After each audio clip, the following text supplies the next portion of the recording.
Mateus capítulo 25. Quando vier o Filho do Homem na sua majestade, e todos os anjos com ele, então se assentará no trono da sua glória. Versículo 31. Só no cristianismo há cerca de 40.000 denominações diferentes que afirmam pregar a verdade. Todas utilizam a Bíblia como fonte de inspiração, mas nem todas possuem as mesmas doutrinas e ideias. Como, pois, saber em qual delas está a verdade? A resposta está na mesma Bíblia que todas elas afirmam seguir. Ao contrário do que acontece hoje, com esta diversidade de religiões, Jesus deixou bem claro, através de símbolos, que nos dias que antecedem a sua segunda vinda, só haverá dois grupos de pessoas, que podem ser representadas da seguinte forma: as virgens nécias e as virgens prudentes, os servos fiéis e os servos negligentes, as ovelhas e os cabritos. As três ilustrações implicam uma sequência no desenvolvimento espiritual na vida do cristão ou na sua paralisia. A parábola das 10 virgens apresenta a necessidade não somente de possuir azeite na lâmpada, mas do dobro do azeite. Sabendo que o azeite é símbolo do Espírito Santo, a porção dobrada representa o dobro do seu poder, um reforço necessário. Já na parábola dos talentos, percebemos que assim como as virgens prudentes possuem o azeite em dobro, os servos fiéis também dobraram os talentos que receberam, ao passo que o servo negligente enterrou o que havia recebido. Ao comparar os salvos com as ovelhas e os perdidos com os cabritos, Jesus declarou a natureza dos dois grupos. As ovelhas seguem o seu pastor, João capítulo 10, versículo 4.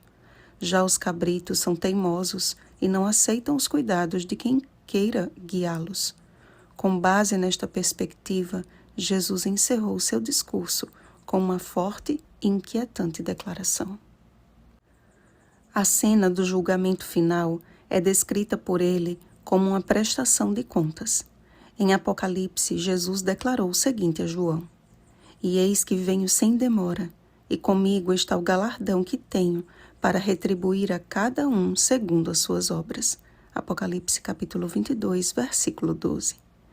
Mas de que obras ele está falando? Afinal de contas, eu não sou salvo pela graça? A justificação não é pela fé? Sim, amados, mas a fé pura e genuína é inevitavelmente operante. Quando lemos Hebreus 11, a galeria dos heróis da fé, encontramos uma coisa em comum na vida de todos eles: os resultados práticos da fé. Foi pela fé que Abel ofereceu o sacrifício que Deus havia pedido. Também foi pela fé que Noé construiu a arca. Foi pela fé que Abraão partiu para uma terra desconhecida. Nenhum deles foi salvo pelo que fizeram, mas pelo que permitiram que o Espírito do Senhor realizasse neles e através deles. Entendem? Movidos pelo amor a Deus acima de todas as coisas, as obras daqueles homens e mulheres de Deus foram consequência da fé naquele que buscaram conhecer.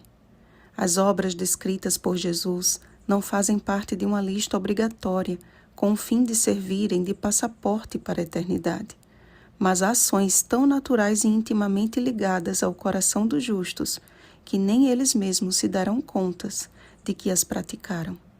Não fazem com o fim de serem vistos pelos homens, mas porque, ao seguir a voz do seu pastor, não conseguem fazer diferente. O amor foi escrito em seu coração. A meia-noite está chegando, quando não mais haverá tempo de adquirir azeite. Da mesma forma que Noé e sua família entraram na arca e o Senhor fechou a porta, aproxima-se o tempo em que será fechada a porta da graça e não mais haverá oportunidade de salvação.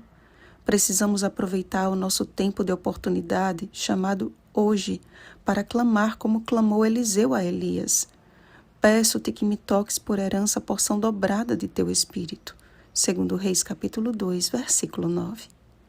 Ao permitirmos que o Espírito Santo atue livremente em nós, nossa vida será um cheiro de vida para a vida, e dentro em breve, ouviremos as palavras que mais desejamos ouvir. Vinde, benditos de meu Pai, entrai na posse do reino que vos está preparado desde a fundação do mundo. Oremos, amados. Pai querido, pedimos que nos toque por herança a porção dobrada do Teu Espírito. Ilumina a nossa mente com a luz da Tua palavra, mediante o combustível do Espírito Santo. Lança o nosso eu no pó, para que Cristo viva em nós, de forma que nossas ações sejam as que o Senhor de antemão nos preparou. Santifica-nos em Tua palavra e purifica o nosso coração. Em nome de Jesus. Amém. Vigiemos e oremos. Um feliz sábado, servos bons e fiéis. Oremos pelo batismo do Espírito Santo. Oremos uns pelos outros. Rosana Garcia Barros.